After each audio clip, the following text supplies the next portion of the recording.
Bonjour à toutes et à tous, il est 13h45 ce jeudi 28 août. Bienvenue dans cette nouvelle édition à la une.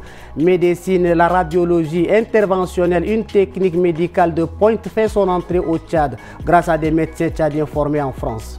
René Dilayo Birim, un grand professionnel de l'audiovisuel, nous quitte, mettant fin à une carrière riche et diversifiée qui a inspiré de nombreux jeunes journalistes et animateurs tchadiens. Nos reporters ont tendu leur micro aux confrères de la radio nationale pour recueillir leurs réactions.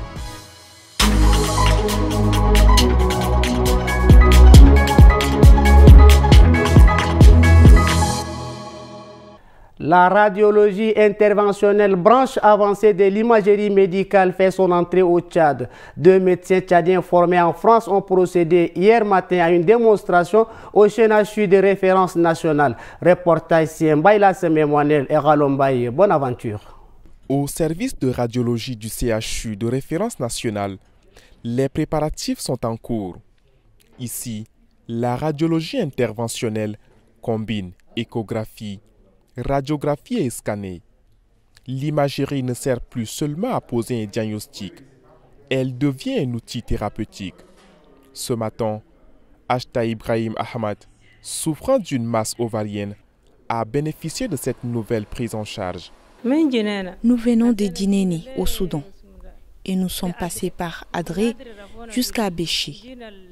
J'ai été affaiblie par une maladie qui m'a causé des douleurs abdominales. Cela a provoqué une accumulation d'eau dans mon ventre, dont environ 7 litres ont été extraits. Après cette intervention, j'ai retrouvé la santé, grâce à Dieu. Après l'opération, les médecins détaillent la procédure et les avantages de cette approche mini-invasive. Alors nous, on va utiliser l'échographie. On suit la masse avec l'échographie et on prend des objets, on appelle des pinces à biopsie. On va introduire ces objets-là dans le ventre pour aller couper une portion de cette tissu-là pour envoyer au laboratoire. Là, on a fait un geste interventionnel en s'aidant d'un moyen d'imagerie. C'est un exemple pratique, ça. En Afrique subsaharienne, la radiologie interventionnelle en est encore à ses débuts, mais elle ouvre des nouvelles perspectives, à l'image de ce qui se pratique déjà en Europe. En N'Djamena, le ministre des Télécommunications, de l'économie numérique et de la digitalisation de l'administration, Dr Boukar Michel, a réuni ce mercredi 27 août les responsables des opérateurs Move et Airtel. Objectif, améliorer la qualité des réseaux et garantir un service fiable pour tous les Tchadiens. La rencontre tenue en présence du directeur général de l'ARCEP et des représentants de deux sociétés a permis d'examiner les insuffisances constatées dans les réseaux mobiles et de discuter de solutions durables.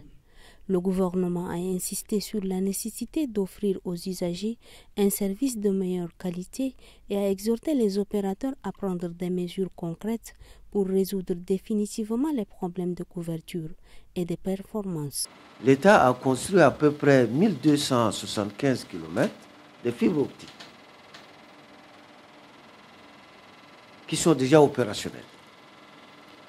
La qualité des réseaux dépend de ça là aussi. Il faut que vous vous greffez. J'ai reçu les correspondances du DG de ARCEP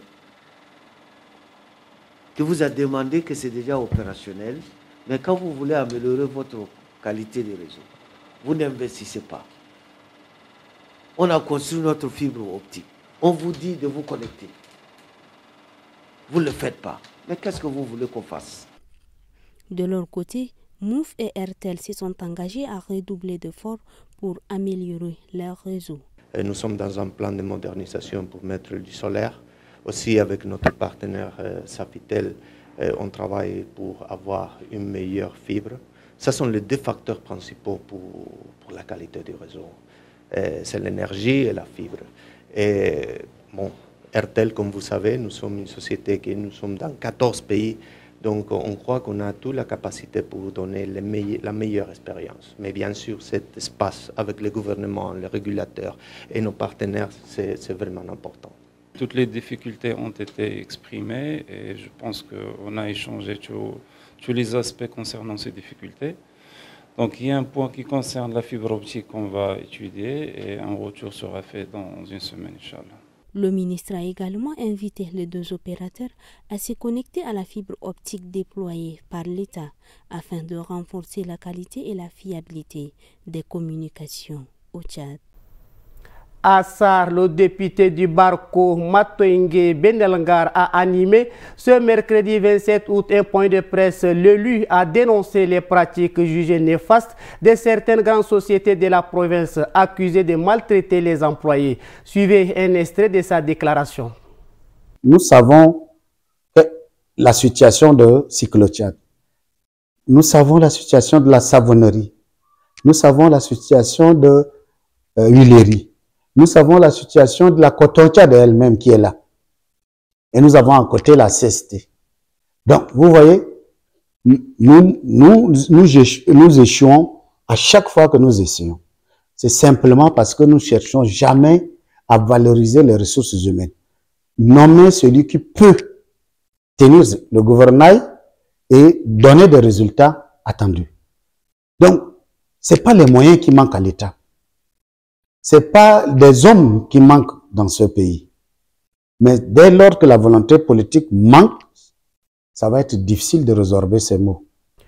Le journaliste René Dilayo Birim, figure de l'Office national des médias audiovisuels, s'est éteint ce mardi 26 août à N'Djamena à l'âge de 62 ans. Présentateur du journal Parler et animateur de l'émission Si des temps à la radiodiffusion nationale tchadienne, il a succombé à une maladie après plusieurs semaines d'hospitalisation. Hier matin, nos reporters se sont rendus dans sa rédaction où ses collègues lui ont rendu un dernier hommage.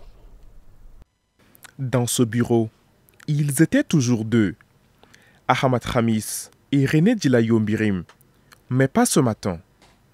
René Dila s'en est allé le 26 août, après 3 semaines passées à l'hôpital de la Renaissance. Un départ douloureux pour l'Onaman, qui perd l'une de ses voix les plus marquantes.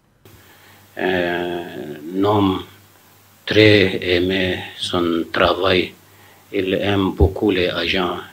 Il travaille sans problème avec tout le monde. On a perdu notre frère Dila René autant que le Radio Tchad a besoin de lui.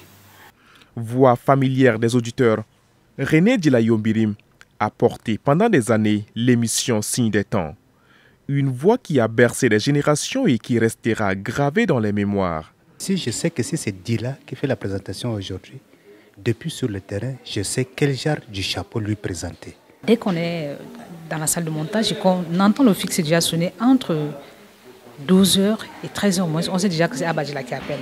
Le souvenir que je retiens de Dila, c'est un homme courtois, trop discret, mais qui aime vraiment son travail. Né en 1963 dans le Logone oriental, il rejoint la radiodiffusion nationale en 1991. D'abord rédacteur en chef stagiaire, puis chef de division, il accède en 2021 au poste de secrétaire de rédaction. Un parcours consacré au service de la radio nationale. Et pour terminer, 3 informations à retenir hors du Tchad dans la sélection d'Engena Ondoum. Cynthia. 6 fonctionnaires ivoiriens de la direction d'aide et d'assistance aux réfugiés et apartheid ont été interceptés le 24 août par des supplétifs de l'armée burkinabé alors qu'ils étaient en mission dans la région du Bunkani au nord-est de la Côte d'Ivoire. L'équipe s'est par erreur aventurée à Moussoukantou, une localité en territoire burkinabé où elle a été arrêtée par des volontaires pour la défense de la patrie. Les 6 agents ont ensuite été transférés par hélicoptère à Ouagadougou. Ils menaient une opération de recensement des réfugiés burkinabés installés en Côte d'Ivoire après de récentes attaques terroristes. Dans cette zone où vivent près de 80 000 déplacés, les franchissements involontaires de frontières sont fréquents, faute de délimitation claire. D'ordinaire, ces incidents se règlent rapidement par la voie diplomatique. En Libye, l'envoyé spécial de l'ONU, Hannah Tate, a présenté devant le Conseil de sécurité une nouvelle feuille de route pour sortir du blocage politique. Son plan repose sur l'unification des institutions, la formation d'un gouvernement unique et l'organisation d'élections générales. Mais sur place, la réaction reste mitigée. Pour beaucoup, il s'agit d'une répétition des précédentes initiatives sans réelle nouveauté. Les divisions au sein de la communauté internationale, combinées à la volonté des acteurs libyens de maintenir le statu quo, ont déjà fait échouer plusieurs tentatives. Faute de sanctions crédibles contre ceux qui bloquent le processus, les Libyens doutent d'une mise en œuvre réelle. Fatigués d'attendre, la population reste sceptique face à ces promesses jamais concrétisées. Au Kenya, 5 nouveaux corps ont été exhumés le 27 août à Kawabinzaro, portant à 24 le nombre de dépouilles retrouvées en moins d'une semaine. Ces découvertes rappellent le drame de Chakaola en 2023 où plus de 450 corps avaient été mis au jour. Selon l'unité antiterroriste, les 11 suspects arrêtés seraient liés au pasteur Paul Mackenzie, déjà jugé pour avoir poussé ses fidèles à un jeu mortel. Les premières enquêtes révèlent que le groupe recrutait des adeptes dans tout le pays, puis les installait à Kawabinzaro où ils étaient affamés de force. La police redoute particulièrement le sort d'enfants toujours portés disparus. Les enquêteurs craignent de nouvelles macabres découvertes dans les jours à venir. C'est la fin de ce journal. Merci de votre fidélité et très bonne suite de programmes sur notre antenne.